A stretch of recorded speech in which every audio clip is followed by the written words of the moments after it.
सहना भवतु सहनौ भुनक्तु सह वीर्यं करवावहै तेजस्विनावधीतमस्तु मा विद्विषावहै।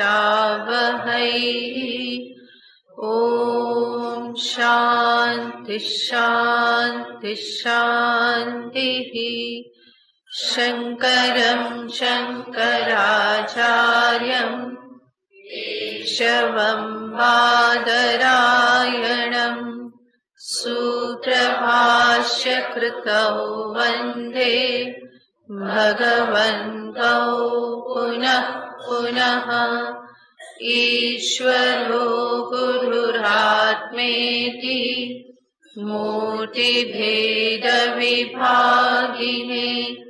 व्योमवद्व्याप्तदेहाय दक्षिणामूर्तये नमः। ॐ पार्थाय प्रतिबोधितां भगवता नारायणेन स्वयं व्यासेन ग्रथितां पुराणमुनिना मध्ये महाभारतम्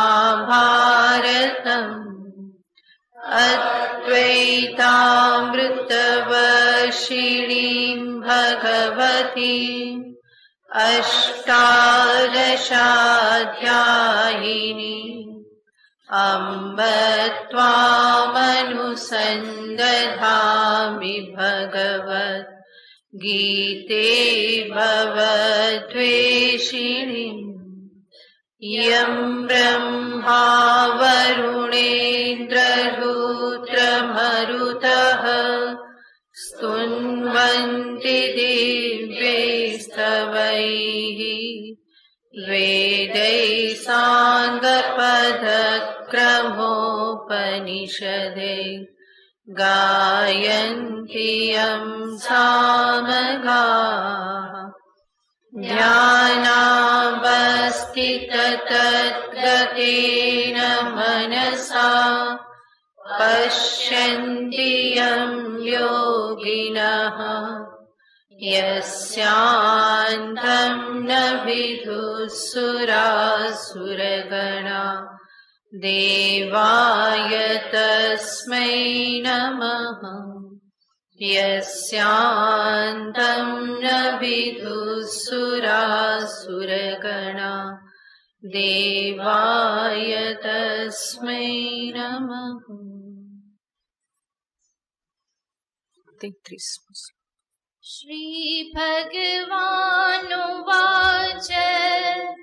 धृत्यायया धारयते मनः प्राणेन्द्रियक्रियाः योगेनाव्यभिचारिण्या धृतिः सा पार्थ सात्विकी यया तु धर्मकामार्थान् धृत्या धारयतेऽर्जुन प्रसङ्गेन फलाकाङ्क्षी धृतिः सा पार्थ राजसी यया स्वप्नं भयं शोकम् विषादं मदमेव च न विमुञ्चति दुर्मेधा धृतिः सा पार्थ तामसी सुखं त्विदानीं त्रिविधम् शृणु मे भरतर्षभ अभ्यासाद्रमते यत्र दुःखान्तं च निगच्छति यत्तदग्रे विषमिव परिणामे मृतोपमम् तत्सुखं सात्विकम्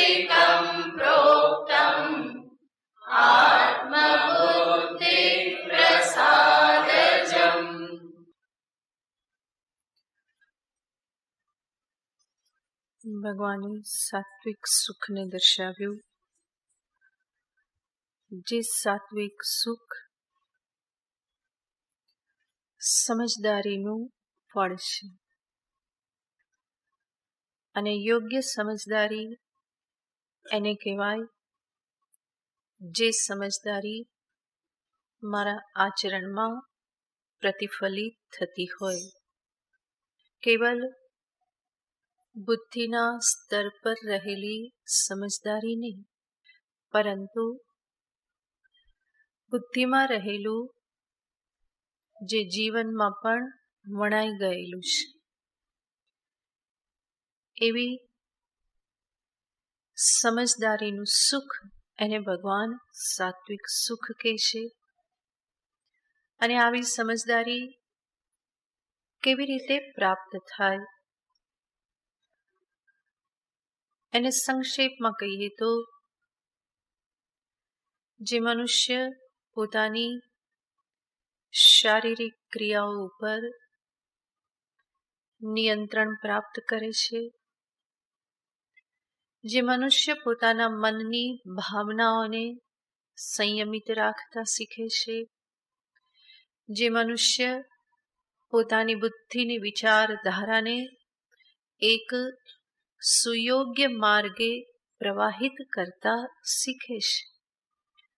એનો અર્થ, જે પોતાની ક્રિયા, ભાવના અને વિચારને બહુ જ સમજદારીપૂર્વક યોગ્ય માર્ગમાં જે લગાવે છે, એના પરિણામે એ આ સુખને પ્રાપ્ત કરે છે. તો સાત્વિક સુખ એ વસ્તુતઃ સંયમમાંથી પ્રાપ્ત થતું સુખ છે.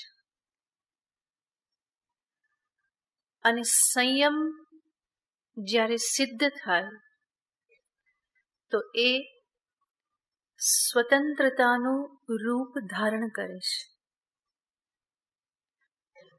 ત્યાં વ્યક્તિ સ્વાતંત્ર્યને પામે છે. પ્રયત્નપૂર્વકનો સંયમ હોય અને સંયમ પરિપક્વ થાય તો ત્યાં સ્વાતંત્ર્યનું સુખ છે. પહેલા મહેનત કરવી પડે. મહેનત કરી અને જ્યારે સહજ થવાય પછી મહેનત નથી, પછી સહજ રીતે સંયમ જ છે. અને ત્યારે વ્યક્તિ પોતાને કોઈક પકડમાંથી મુક્ત થયેલો અનુભવે છે. અને એ જ સ્વાતંત્ર્ય છે. વિષયોની પરાધીનતા, ઇન્દ્રિયોની પરાધીનતા, પોતાના મનના કંઈક ઉત્પટાંગ બધા વિચારો, ભાવનાઓ, આ બધાની પરાધીનતા, આમાંથી જ્યારે હું મને પોતાને મુક્ત થયેલો અનુભવું તો એ જે સુખ જે છે એ સુખ સાત્વિક સુખ છે. એટલે જ ભગવાને અહીંયા કહ્યું છે, જે શરૂઆતમાં વિષ સમાન, યાને સંયમ કઠિન છે જ, પરંતુ સહજ થતા એ અંતે અમૃત સમાન છે. અને સાથે ભગવાને કહ્યું, આત્મબુદ્ધિ પ્રસાદજમ, બુદ્ધિની નિર્મલતાથી પ્રાપ્ત થતું સુખ છે. એ બુદ્ધિની નિર્મલતા, પ્રસન્નતા, એમાં જ આવી સમજદારી જે છે એ ધીમે ધીમે દ્રઢ થાય છે, ઉત્પન્ન થાય છે અને ધીમે ધીમે દ્રઢ થાય છે. તો એના થકી આ સુખ પ્રાપ્ત થાય છે. તો સાત્વિક સુખ એ પ્રાપ્ત કરવું કઠિન છે, પરંતુ થોડી ઘણી પણ જો એની ઝલક મળવા લાગે તો પછી એ તરફનો પ્રયત્ન કરવા માટેનો ઉત્સાહ વધે છે. અને ઉત્સાહ વધે તો પછી કઠિન વસ્તુ જે છે એ પણ એટલી કઠિન રહેતી નથી. ઉત્સાહના પરિણામે, શ્રદ્ધાના પરિણામે હું એને પ્રાપ્ત કરી શકું છું. જેટલી શ્રદ્ધા વધે એટલી દ્રઢતા વધે, ઉત્સાહ વધે, એનાથી ફરી પાછો હું સફળ થઉં, એ સફળતાથી ફરી પાછી દ્રઢતા આવે, શ્રદ્ધા વધે, ફરી હું સફળ થઉં. તો સાત્વિક સુખ જે છે એમાં એવું નથી કે એક સાથે બધો લાડવો મળી જશે, પરંતુ ધીમે ધીમે ધીમે ધીમે એ સુખ પ્રાપ્ત થાય છે. અને એનો રસ એક વખત આવવા લાગે તો પછી સાધક એના માટે વિશેષ પ્રયત્ન કરે છે અને વધારે સારી રીતે સફળ થાય છે. તો પ્રયત્ન તો કરવો પડે છે, અને પ્રયત્નની દશામાં એ વિષ જેવું લાગે છે, પરંતુ સહજ થતા એ અમૃતોપમમ આત્મબુદ્ધિ પ્રસાદજમ. ત્યાર પછી ભગવાન રાજસિક સુખને કહેશે, વિષયેન્દ્રિય સંયોગાત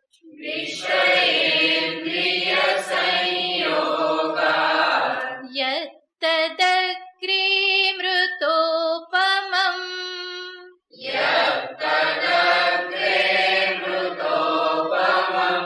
પરિણામે વિષમિવ તત્સુખં રાજસં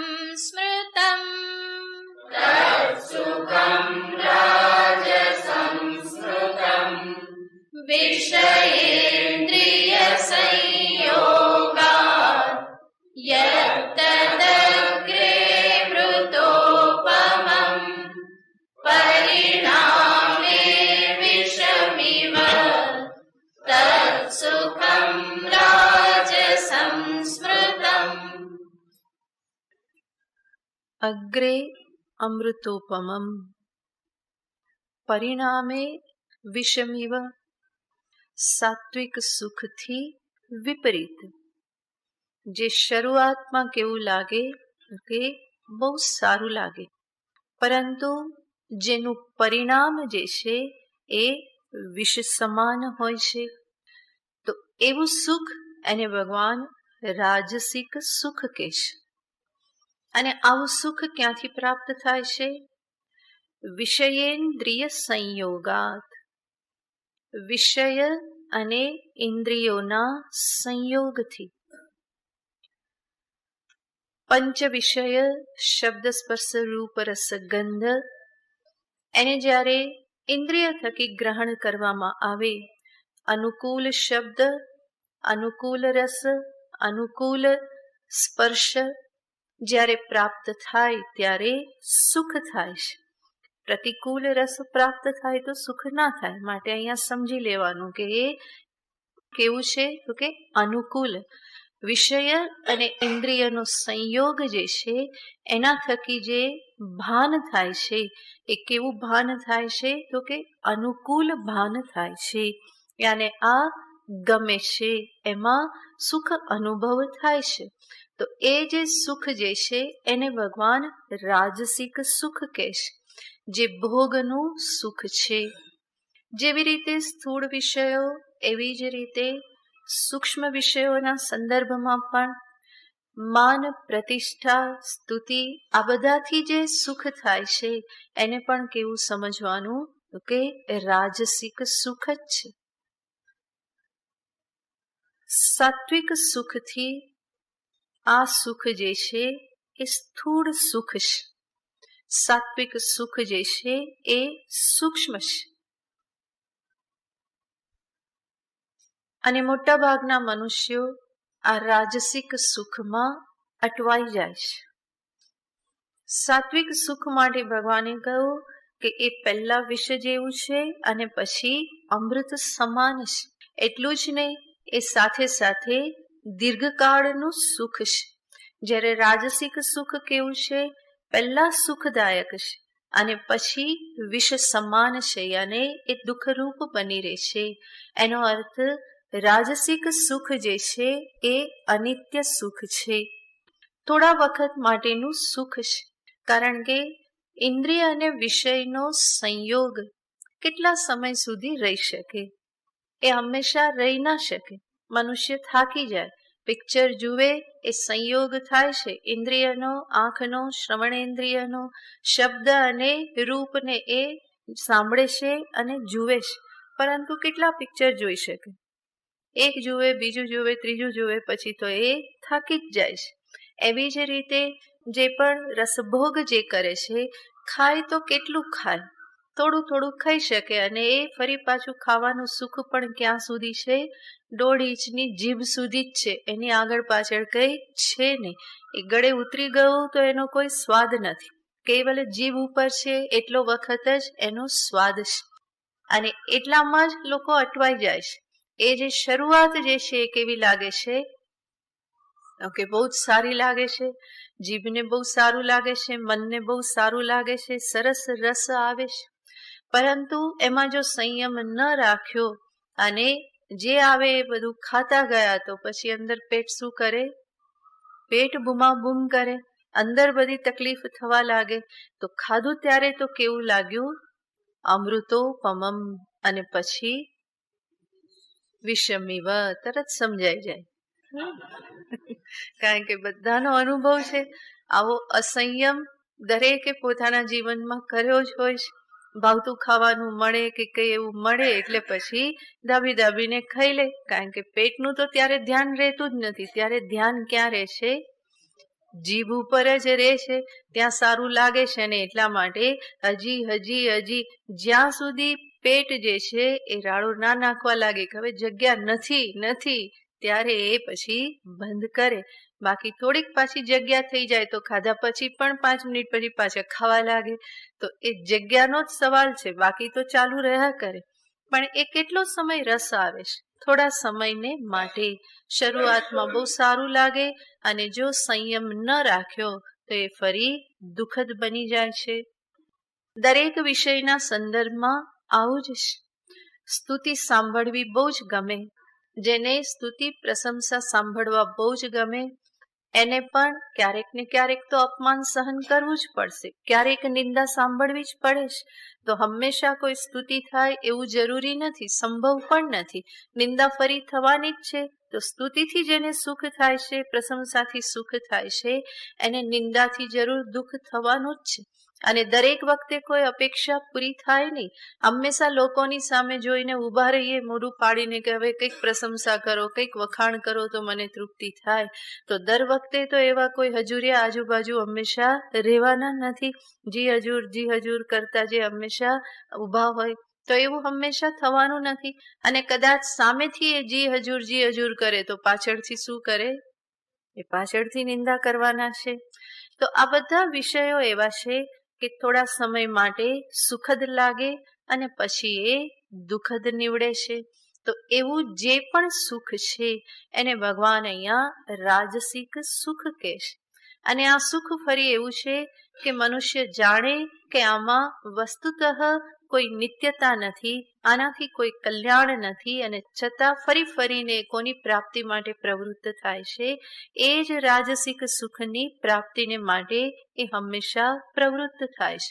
જેવી રીતે પતંગિયું હોય કે જીવડા હોય, એ દીવાની પાસે, આગની પાસે જ આવે. ત્યાં આવે, એને ગરમ લાગે, ફરી ભાગે, પણ ફરી પાછા ક્યાં આવે? ફરી એ ત્યાં જ દોડીને આવે છે. ફરી પાછા દાજે, ફરી ભાગે, ફરી એવા એના ઉપર પડે કે અંતે મરણશીલ થઈ જાય. તો જાણે છે કે અહીંયા દુઃખ થાય છે, અનુભવ થાય છે, અને છતાં પણ ફરી પાછા ક્યાં જાય છે? ત્યાં ને ત્યાં જ જાય છે. એવી જ રીતે જીવ પણ જો વિવેક ન કરે તો એને પણ ઇન્દ્રિયો હંમેશા ક્યાં લઈ જાય છે? એ જ વિષયો તરફ એને લઈ જાય છે. જાણવા છતાં કે આમાં કોઈ નિત્યતા નથી, એવું કોઈ સુખ રહેલું નથી, અને જે છે એ પણ ફરી ક્ષણિક છે, અમુક સમય માટેનું જ છે. આવું જાણવા છતાં પણ ફરીને પ્રવૃત્તિ ક્યાં થતી રહેશે? એ વિષયમાં જ પ્રવૃત્તિ થતી રહેશે. માટે ભગવાને એ જ શબ્દ વાપર્યો છે, વિષયેન્દ્રિય સંયોગાત. જ્યારે સાત્વિક સુખમાં શું હતું? જ્યાં વિષય અને ઇન્દ્રિયના સંયોગને ઓછામાં ઓછો કરતા જવામાં આવે છે. સંયમનો અર્થ જ છે કે ઇન્દ્રિયોને વિષયથી પાછી વાળવી. તો સર્વત્ર સાત્વિક સુખ છે એ સંયમનું સુખ છે, અને રાજસિક સુખ છે એ ભોગનું સુખ છે. અને આ ભોગથી કોઈ ઈચ્છા શાંત થતી નથી, બલકે ઈચ્છા પ્રબળ થાય છે. ન જાતું કામ કામાનામ ઉપભોગેન શામ્યતિ. જે ભોગની ઈચ્છા જે છે એને નિરંતર તૃપ્ત કરતા રહેવાથી એ કોઈ શાંત નથી થઈ જતી, બલકે ત્યાં સમજદારીથી જ કામ લેવું પડે. અને સમજદારીથી કામ લઈ અને સંયમ ધારણ કરો તો કયું સુખ પ્રાપ્ત થાય? સાત્વિક સુખ પ્રાપ્ત થાય. અને સમજદારી વગર કેવળ ભોગમાંથી સુખ પ્રાપ્ત કરો તો એ સુખ છે રાજસિક સુખ. તો વિષયેન્દ્રિય સંયોગાત. ભર્તૃહરિજી કહે છે કે દરેક વિષયમાં કંઈ ને કંઈ ભય રહેલો છે. અંતે શું બની રહેશે? તો કે ભયજનક દુઃખદ બની રહેશે. ભોગે રોગ ભયમ કુલે ચ્યુતિ ભયમ વિત્તે નૃપાલાત ભયમ. બધા જ વિષયો જેને મનુષ્ય પ્રાપ્ત કરવા ઈચ્છે છે એમાં કંઈ ને કંઈ ભય રહેલો છે. ભોગ અસંયમિત રીતે કરે તો રોગ થતા રહે. પોતાના ઉચ્ચ કોડનું અભિમાન રાખે તો ક્યારેક ને ક્યારેક પતન થાય છે. વિત્ત ધન બહુ વધી જાય તો ઇન્કમ ટેક્સનો ભય રહેશે કે હવે કેવી રીતે બચવું. રૂપ બહુ સારું હોય તો એને ટકાવી રાખવા માટે હંમેશા પ્રયત્ન કરતા રહેવું પડે છે. એમાં કંઈક ગરબડ થઈ ગઈ, થોડા વાળ સફેદ થયા કે થોડો કાળો ડાઘો દેખાયો તો ચિંતા થઈ જાય, પછી રૂપની પ્રશંસા સાંભળવા નહીં મળે. તો રૂપ પ્રાપ્ત થયું તો એમાં પણ ભય છે. તો સર્વત્ર ભય ભય ભય છે. વિદ્વાન બની ગયા તો એને બીજા વિદ્વાન પોતાનાથી વધારે મોટા વિદ્વાનનો ભય લાગે છે. માટે કહે છે કે સર્વમ વસ્તુ ભયાન્વિતમ ભુવિ નૃણામ. આ પૃથ્વી ઉપર બધી જ વસ્તુ કેવી છે? ભયથી અન્વિત છે. જ્યારે અભય શું છે? વૈરાગ્ય મેવા ભયમ. વૈરાગ્ય જ અભયરૂપ છે. કે જે વૈરાગ્યના મૂળમાં સંયમ છે, સમજદારી છે, અને એટલા માટે જ એ અભય સાત્વિક સુખ આપનાર છે.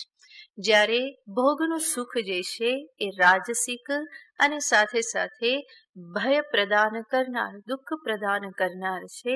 માટે એને ભગવાન કહેશે રાજસિક સુખ.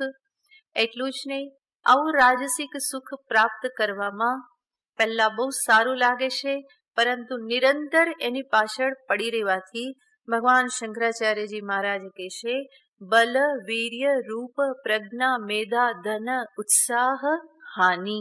આ બધાની હાનિ થાય છે. જો એની પાછળ પડ્યા રહેવામાં આવે તો જરૂર જીવન ટકાવી રાખવાને માટે અન્ન પાન વસ્ત્ર આ બધું આવશ્યક છે, પરંતુ જ્યારે એને રાજસિક સુખ કહેશે તો સમજવાનું એ જ છે કે એ સુખને જીવનનું લક્ષ્ય બનાવી શકાય નહીં. અને જો એને જીવનનું લક્ષ્ય બનાવ્યું તો આ બધાની હાનિ થાય છે. બલ વીર્ય રૂપ પ્રજ્ઞા વિવેક બુદ્ધિ મેધા ધારણ શક્તિ ધન ઉત્સાહ આ બધાની હાનિ થાય છે. તો શરૂઆતમાં લાગે છે કે બહુ બધું પ્રાપ્ત થઈ ગયું, બહુ સુખ પ્રાપ્ત થયું, પરંતુ સાથે સાથે આ બધી હાનિ થાય છે એ દેખાતું નથી. તો આવા સુખને ભગવાન કહેશે રાજસિક સુખ. એટલું જ નહીં, આ રાજસિક સુખની પ્રાપ્તિ કરવાની જે વધારે પડતી મહેચ્છા જે છે એ મનુષ્યને અધર્મ માર્ગે પણ લઈ જાય છે. કારણ કે લોભ વધવાનો, ઈચ્છાઓ વધવાની, ઈચ્છા વધે તો ધન આદિની જરૂર પડે, વધારે આવશ્યકતા વધારતા જાય તો વધારે ધનની જરૂર પડે, અને સીધા માર્ગે નહીં મળે તો પછી અધર્મ માર્ગે પણ પ્રાપ્ત કરવાને માટે પ્રવૃત્ત થાય. તો વધારે પડતી આવી મહેચ્છા ભોગ સુખની ઈચ્છા જે છે એ અધર્મ તરફ પણ લઈ જઈ શકે છે. માટે એ સુખને ભગવાન શ્રેષ્ઠ સુખ કહેતા નથી, રાજસિક સુખ કહેશે. ત્યાર પછી તામસિક સુખને દર્શાવે છે. યદગ્રીચાનુબંધે ચ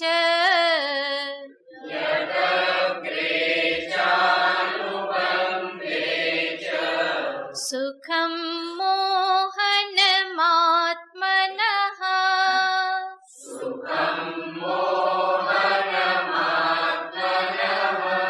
નિદ્રાલસ્ય પ્રમાદોશ્ચ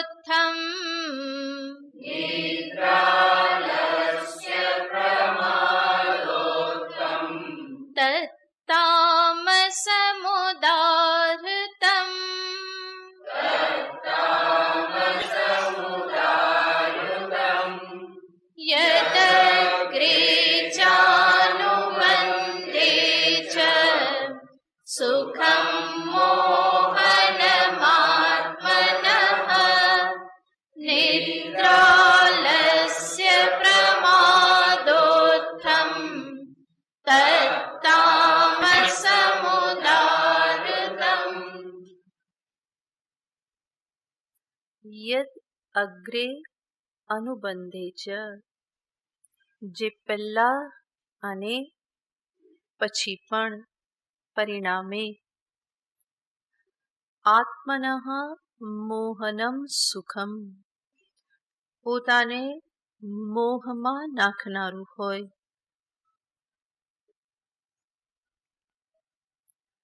સાત્વિક સુખને કહું તો શરૂઆતમાં વિષમિવ, પછી અમૃત સમાન.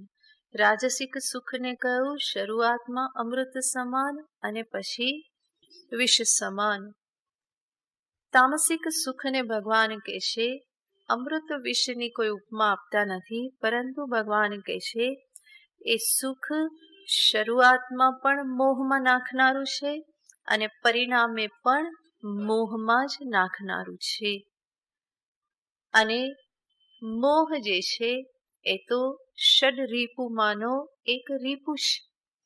કામ, ક્રોધ, લોભ, મોહ, મદ, માત્સર્ય. તો મોહમાં નાખનાર છે અને મોહ યાને જેના થકી વિવેક બુદ્ધિ ડંકાઈ જાય છે, નષ્ટ થઈ જાય છે.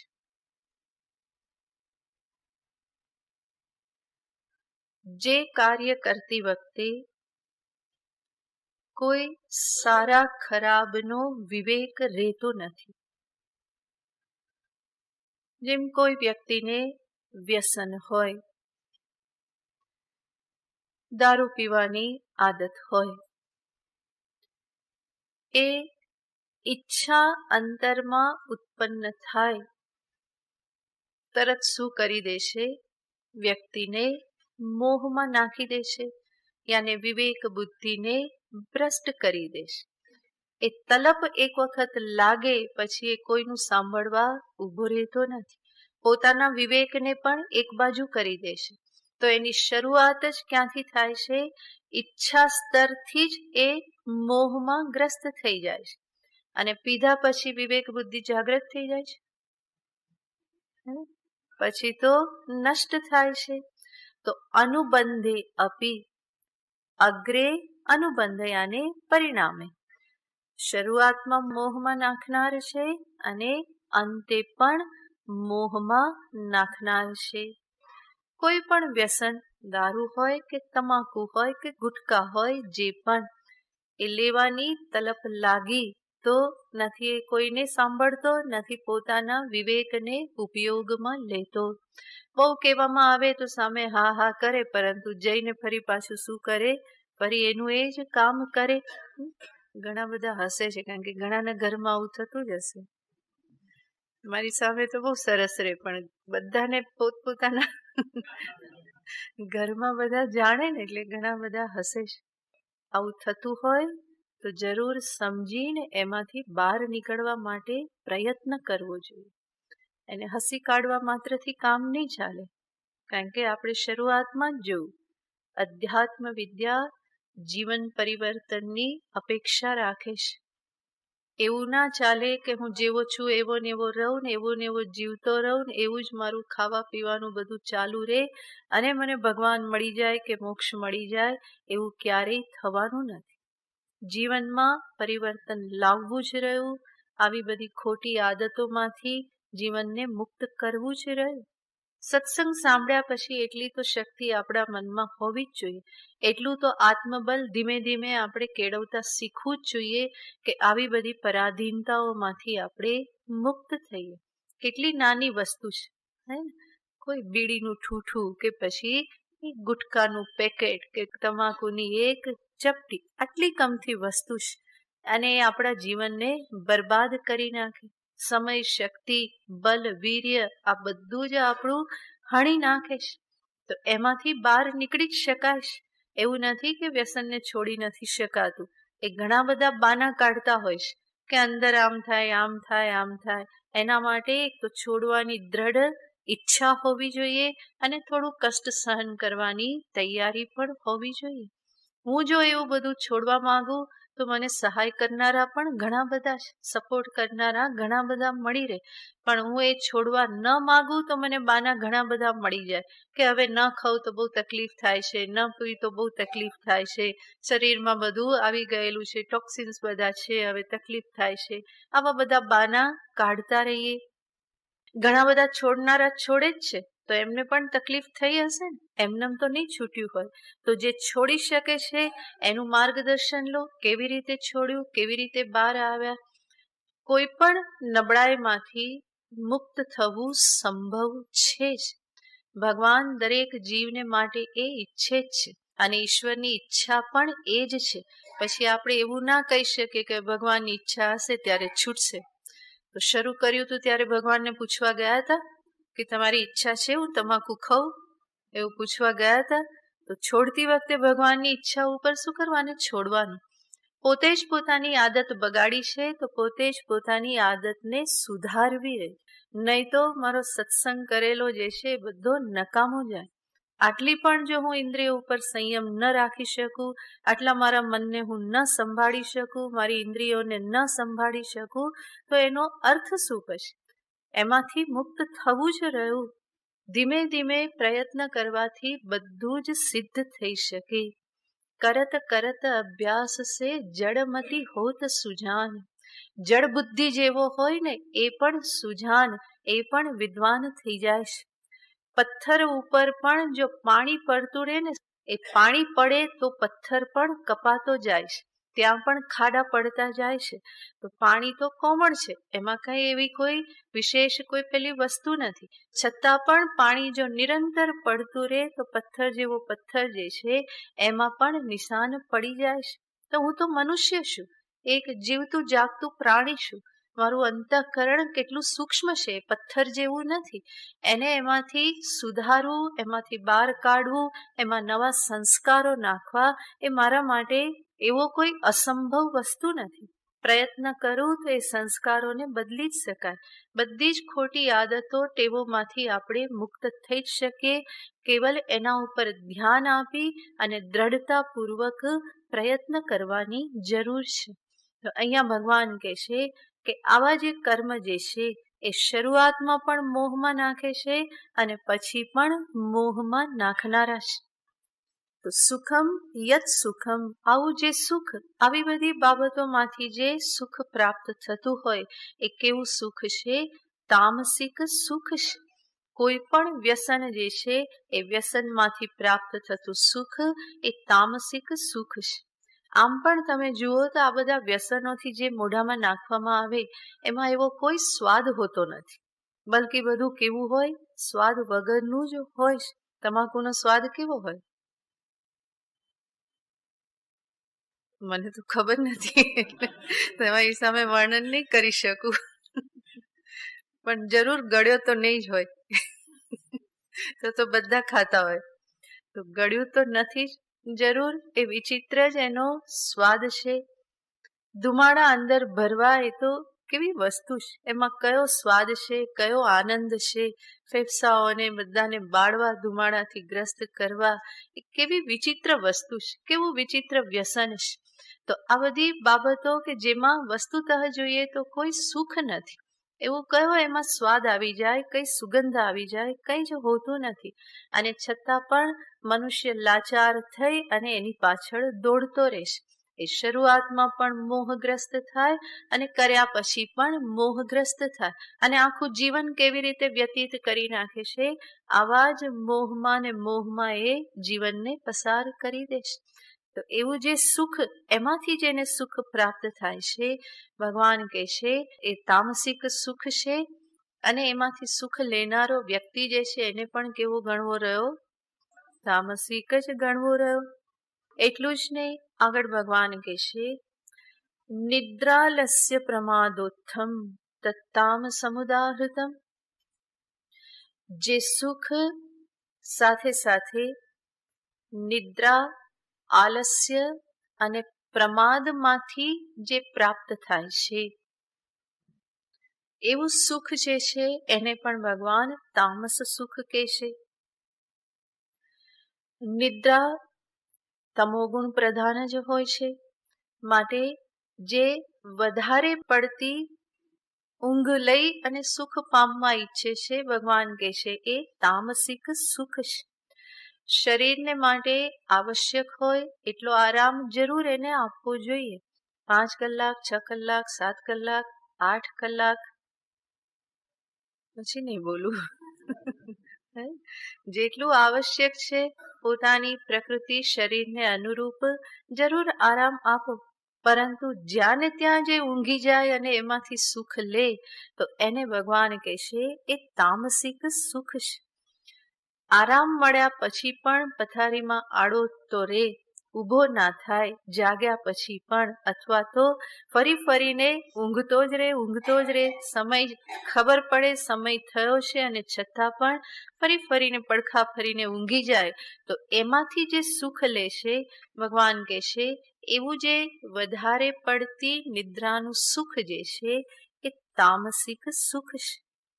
કારણ કે એટલો જે સમય જે છે એ મનુષ્યના જીવનમાં વ્યર્થ જાય છે. નિદ્રા સમયે તમે બીજું શું કરી શકો? કંઈ થઈ શકે એમ છે? કંઈક નથી થતું.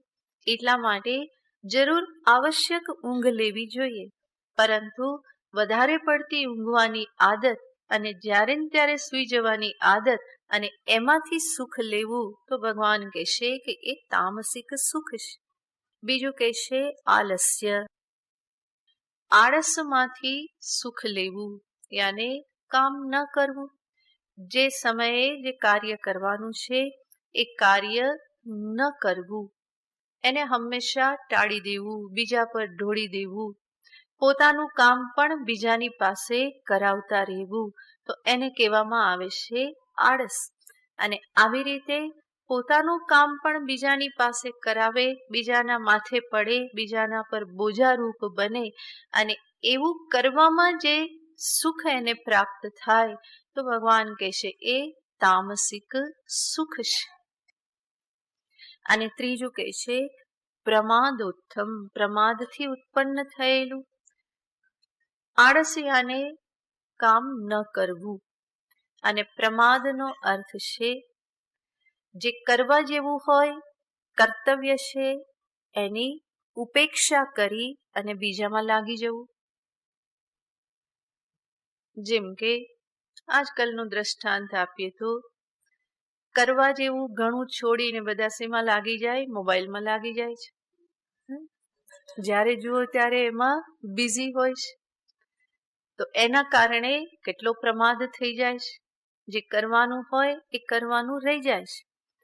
તો એવી રીતે જે કર્તવ્યચ્યુતિ, કર્તવ્યની ઉપેક્ષા, એમાંથી જે ફરી સુખ લેશે ભગવાન કહેશે એ સુખ તામસિક સુખ છે.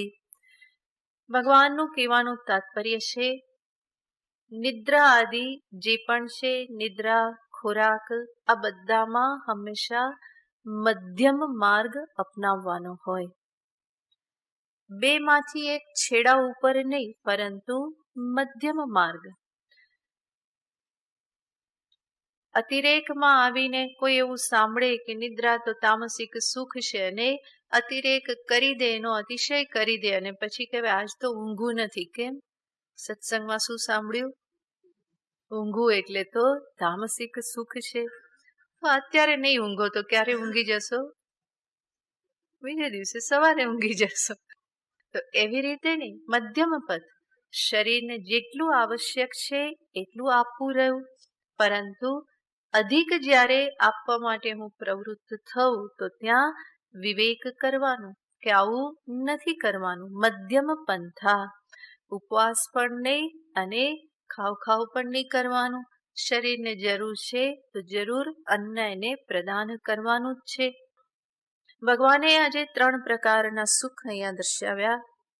એમાં પણ ભગવાનનો આશય એ છે કે મનુષ્ય ધીમે ધીમે સાત્વિક સુખમાં આનંદ લે, સાત્વિક સુખને પ્રાપ્ત કરતા શીખે, એમાં તૃપ્તિ અનુભવે. અહીંયા સુધી ભગવાને આ 3 બાબતો બધી દર્શાવી. સાત્વિક, રાજસિક, તામસિક. કર્તાને દર્શાવ્યા 3, જ્ઞાનને દર્શાવ્યા, બુદ્ધિ દર્શાવી, ધૃતિ દર્શાવી, સુખ દર્શાવ્યા, કર્મને દર્શાવ્યા. આ બધું ભગવાને સાત્વિક, રાજસિક, તામસિક દર્શાવ્યું. ભગવાનને થયું કે આવા કેટલા ભેદ દર્શાવીશ, કારણ કે બ્રહ્માંડમાં કેટલી બધી વસ્તુઓ છે અને બધી જ વસ્તુ કેવી છે? 3 ગુણથી ગ્રસ્ત છે, સાત્વિક, રાજસિક, તામસિક. તો ભગવાન કહેશે કે આ પૃથ્વી પર બ્રહ્માંડમાં બધું જ આ 3 ગુણોથી યુક્ત છે. જાતે પણ વિવેક કરવો રહ્યો તો આગળ ભગવાન કહેશે न तदस्ति पृथिव्यां वा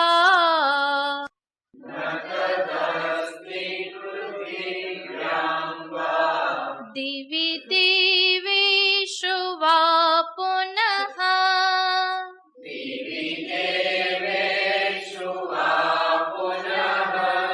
सत्त्वं प्रकृतिजैर्मुक्तम्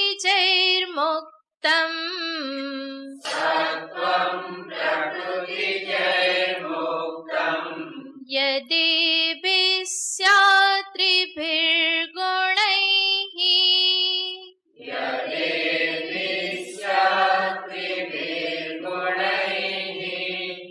न तदस्ति पृथिव्यां वा दिवि देवेषु वा पुनः सत्त्वं प्रकृतिजैर्मुक्तम्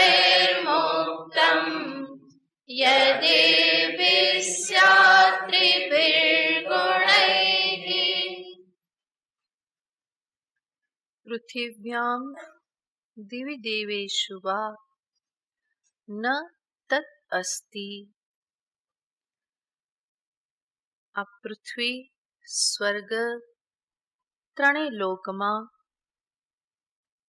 એવી કોઈ વસ્તુ સત્વમ ન અસ્તિ કે જે વસ્તુ પ્રકૃતિજૈઃ ત્રિભિર્ગુણૈઃ એભિઃ યત મુક્તમ સ્યાત.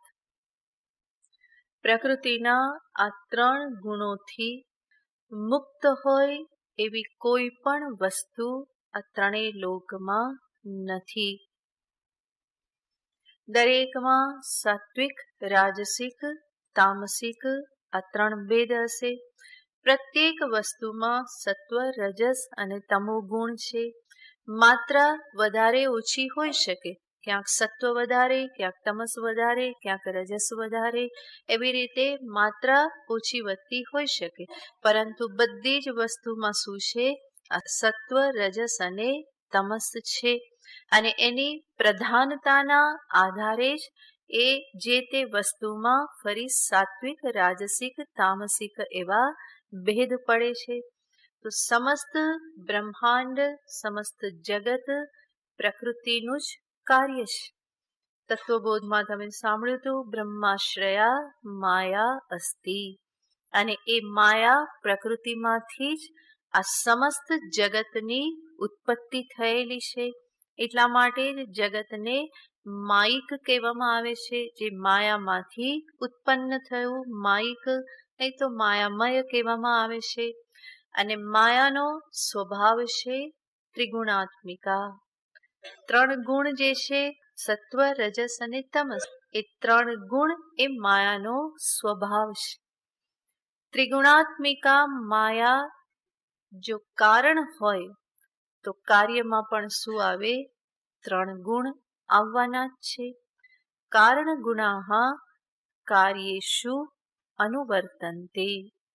કારણમાં જે ગુણ રહેલા હોય એ કાર્યમાં આવે છે. જગતનું કારણ છે પ્રકૃતિ,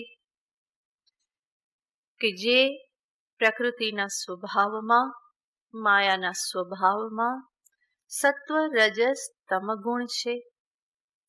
એટલા માટે માયા કાર્ય જગત પણ ત્રિગુણાત્મક છે. માટે ભગવાન કહેશે આ ત્રણેય લોકમાં કે 14 ભુવનમાં કે બ્રહ્માંડમાં જે કોતે કોઈ પણ વસ્તુ સત્વમ, સત્વમનો અર્થ થાય વસ્તુ. સત્વમ પ્રકૃતિજૈર મુક્તમ. આ શ્લોકમાં સત્વનો અર્થ થાય છે વસ્તુ. સત યાને હોવું, અસ્તિત્વ ધરાવનાર યાને વસ્તુ. અહીંયા સત્વમ યાને ફરી સત્વગુણને. પૃથિવ્યામ તત્ સત્વમ, એવી કોઈ વસ્તુ નથી યત, જે વસ્તુ આ ગુણોથી મુક્ત હોય.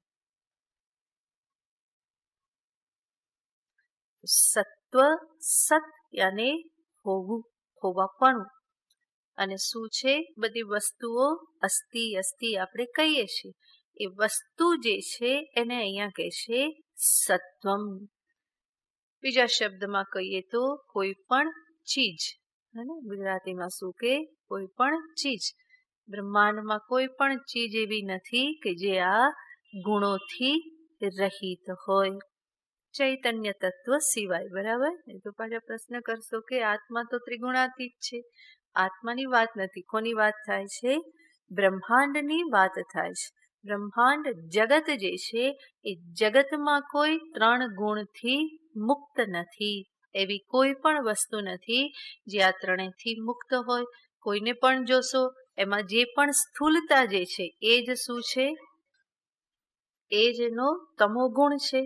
સ્થૂલત્વ જે છે એ તમો ગુણ જ છે. તમો ગુણથી તમો અંશ, જે સ્થૂલ અંશ જે છે એમાંથી આ સ્થૂલ જગત આવેલું છે.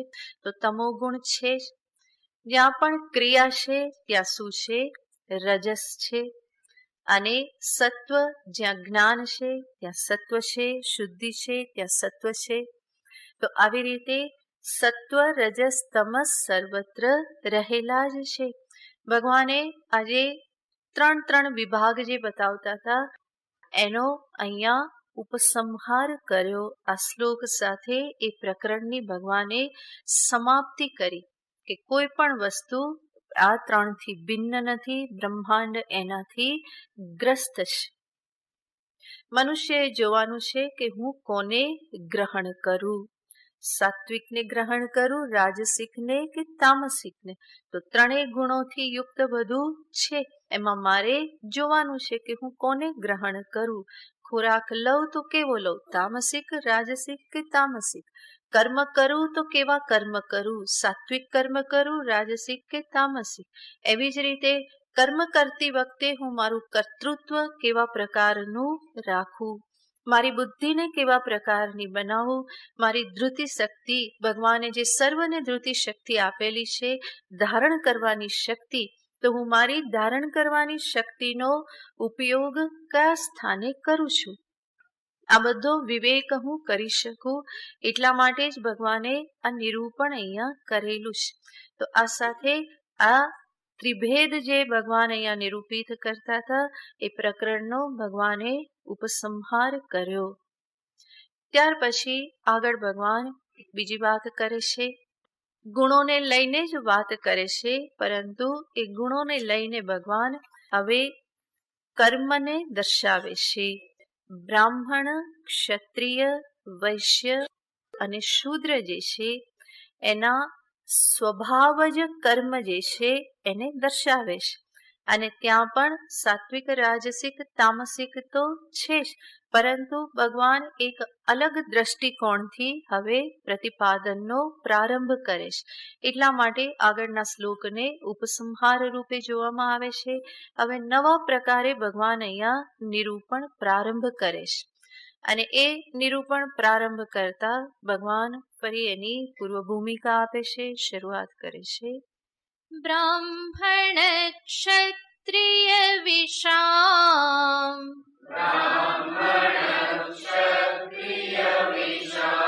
શૂદ્રાણામ ચ પરંતપ,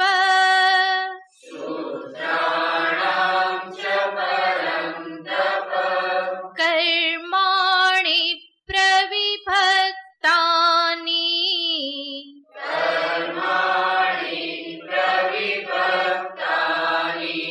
સ્વભાવ પ્રભવૈર્ગુણૈઃ,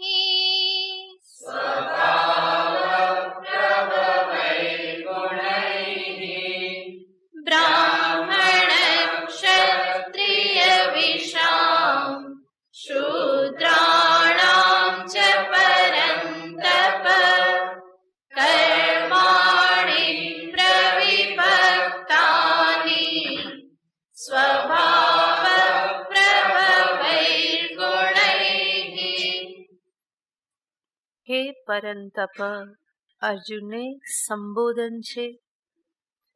પરાન શત્રુન તાપયતી ઇતિ પરંતપ, જે શત્રુઓને તાપે છે એને કહેવાય પરંતપ.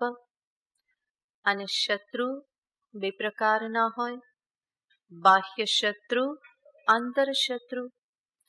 અને અર્જુન કેવા છે? કોને તાપ આપે એવા છે? બંનેને. બહારના શત્રુ પણ અર્જુનથી ડરે છે. અર્જુનના ગાંડીવનો ટંકાર સાંભળતાની સાથે કૌરવ પક્ષ જે છે એમાં બધાના હાર્ટબીટ વધી જતા હતા. એવો ટંકાર થતો હતો એના ગાંડીવનો ટંકાર.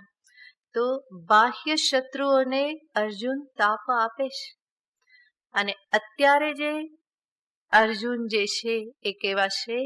આંતરિક શત્રુઓને પણ તાપ આપનારા બની રહેલા છે. પોતાના મોહને, શોકને, આ બધાને નાથવાને માટે અત્યારે ભગવાનની શરણમાં રહી અને ઉપદેશ ગ્રહણ કરી રહેલા છે. તો એવા અર્જુનને ભગવાન સંબોધન કરે છે, જે આંતરબાહ્ય બંને શત્રુઓને નાથવાને માટે જે પ્રયત્નશીલ છે અથવા તો નાથી રહેલા છે. એને ભગવાન કહે છે, હે પરંતપ, હે અર્જુન, બ્રાહ્મણ, ક્ષત્રિય, વૈશ્ય અને શૂદ્રના કર્મો પ્રવિભક્તાની, કર્મનું વિભાજન કરવામાં આવેલું છે. એ વિભાજન શેના આધારે છે? સ્વભાવ પ્રભવૈઃ ગુણૈઃ. સ્વભાવ યાને પ્રકૃતિ, પ્રકૃતિમાંથી ઉત્પન્ન થયેલા ગુણોને આધારે. પ્રકૃતિગત ગુણ યાને સત્વ, રજસ, તમસ. એ સત્વ, રજસ, તમસ રૂપી ગુણોમાંથી, ગુણોના આધારે સ્વભાવ યાને પ્રકૃતિ, માયા, માયામાંથી પ્રભવ યાને ઉત્પન્ન થયેલા એવા આ ગુણોના આધારે, સાત્વિક, રાજસિક, તામસિક ગુણના આધારે બ્રાહ્મણ, ક્ષત્રિય અને વૈશ્યના કર્મનું વિભાજન કરવામાં આવેલું છે. અહીંયા જે શબ્દ છે સ્વભાવ પ્રભવૈઃ ગુણૈઃ, એને જુદી જુદી રીતે દર્શાવવામાં આવે છે, અર્થ જુદી જુદી રીતે કરવામાં આવે છે. સર્વપ્રથમ અર્થ જે આપણે જોયો એ પ્રમાણે સ્વભાવ યાને પ્રકૃતિ, સ્વભાવ વસ્તુ પ્રવર્તતે, ગીતાજીમાં અન્યત્ર પણ કહેવામાં આવેલું છે. પ્રકૃતિ પોતાના ગુણોમાં પ્રવૃત્ત થાય છે. તો જે પ્રથમ અર્થ આપણે જોયો એ જ કે પ્રકૃતિના ગુણો, સ્વભાવ પ્રભવૈઃ, પ્રકૃતિમાંથી ઉત્પન્ન એવા ગુણૈઃ, ગુણો વડે જે વિભાગ કરવામાં આવ્યા છે, કર્મના વિભાગ. એનો અર્થ આ વિભાગ શેના આધારે છે? ગુણના આધારે છે, જાતિના આધારે નહીં, પરંતુ ગુણના આધારે. બીજો અર્થ કરવામાં આવે છે સ્વભાવ યાને શું? તો ભગવાન ભાષ્યકાર કહે છે, જન્માંતરકૃત સંસ્કારઃ પ્રાણીનામ વર્તમાન જન્મની સ્વકાર્યાભિમુખ્યત્વેન અભિવ્યક્તઃ સ્વભાવઃ. સરળ શબ્દોમાં જોઈએ તો મનુષ્યના પૂર્વના સંસ્કારો અત્યારે એના કર્મો થકી જે અભિવ્યક્ત થઈ રહેલા છે. અંતઃકરણ એ સંસ્કારોનો પુંજ છે. કેટલા બધા સંસ્કારોને એ પોતાનામાં સંગૃહિત કરીને રાખેલ છે, જન્મ જન્મના સંસ્કાર છે. તો પૂર્વના જે પણ જન્માંતરકૃત જે પણ સંસ્કાર જે છે એ સંસ્કાર વર્તમાન જન્મમાં આ દેહમાં જે એના અભિવ્યક્ત થઈ રહ્યા છે એને શું કહેવામાં આવે છે? સ્વભાવ.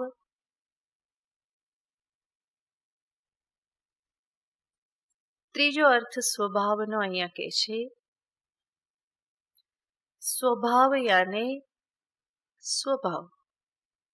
બરાબર, આપણે જેને ઓળખીએ છીએ, આપણે કહીએ ને એમનો સ્વભાવ તો બહુ શાંત છે, આનો સ્વભાવ તો બહુ ગુસ્સાવાળો છે.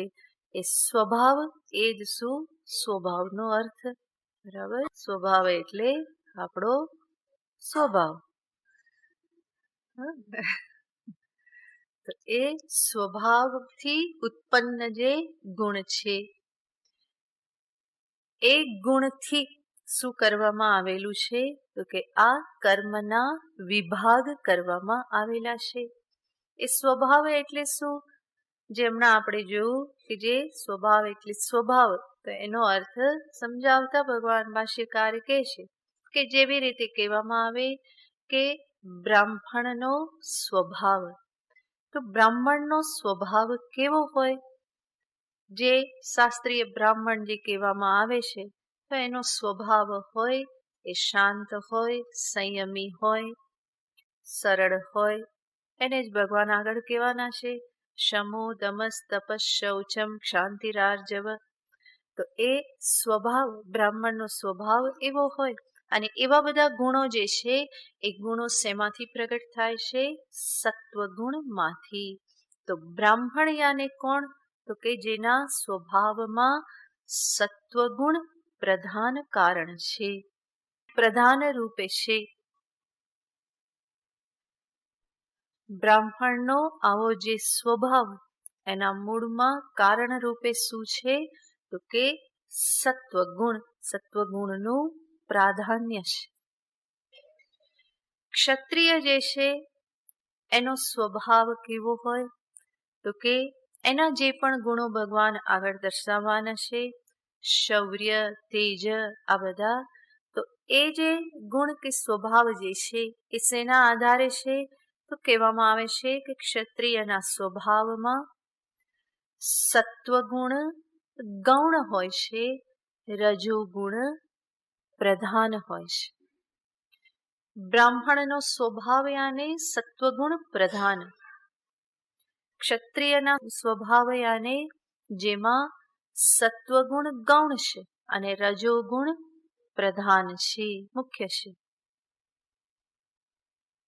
જ્યારે કહેવામાં આવે સત્વગુણ પ્રધાન, એનો અર્થ તો કે 80% શું હોય? સત્વગુણ હોય, અને બાકીના 10% હોય. એવી રીતે જ્યારે કહેવામાં આવે કે રજોગુણ પ્રધાન છે અને સત્વગુણ કેવો છે? ગૌણ છે. તો રજોગુણ પ્રધાન છે, 60% રજોગુણ છે, 30% સત્વગુણ છે, અને પછી શું છે? તમોગુણ છે, 10%. તો એમાં શું થયું? પ્રધાન શું થયું? રજોગુણ. અને ગૌણ શું થયું? સત્વગુણ. બરાબર, રજોગુણ પ્રધાન, સત્વગુણ ગૌણ. વૈશ્ય સ્વભાવ કેવો હોય? કે વૈશ્ય સ્વભાવમાં રજોગુણ પ્રધાન અને તમોગુણ ગૌણ. વૈશ્ય સ્વભાવ છે, બરાબર. એમાં પ્રધાન શું રહેવાનું? રજોગુણ પ્રધાન, તમોગુણ ગૌણ. ક્ષત્રિયમાં શું હતું? રજોગુણ પ્રધાન, સત્વગુણ ગૌણ. માટે સત્વગુણને કેટલા આપણે આપ્યા? 30, અને તમોગુણ 10%. આમાં શું કરવું પડે? રજોગુણ પ્રધાન છે, અને પેલા 30માં જે સત્વ રાખ્યો તો ત્યાં શું રાખવું પડે? તમોગુણ, અને 10% સત્વગુણ. આવી રીતે સમજવાનું. બરાબર, વૈશ્ય સ્વભાવ, રજોગુણ પ્રધાન, તમોગુણ ગૌણ. અને શૂદ્ર સ્વભાવ,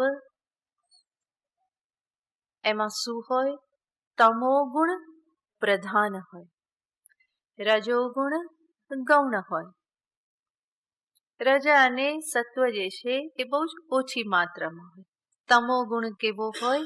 તો કે 80%. અને સત્વ અને રજ જે છે બહુ જ અલ્પ માત્રામાં હોય.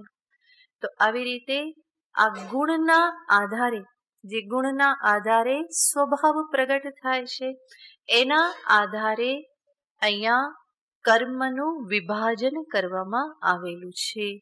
એ વિભાજન કઈ રીતનું છે એને ભગવાન આગળ દર્શાવે છે, જેને પછી જોઈશું. ઓમ પૂર્ણમદ પૂર્ણમિદં પૂર્ણાત પૂર્ણમુદચ્યતે પૂર્ણસ્ય પૂર્ણમાદાય પૂર્ણમેવાવશિષ્યતે. ઓમ શાંતિ શાંતિ શાંતિ. હરિ ઓમ શ્રી ગુરુભ્યો નમઃ. હરિ ઓમ.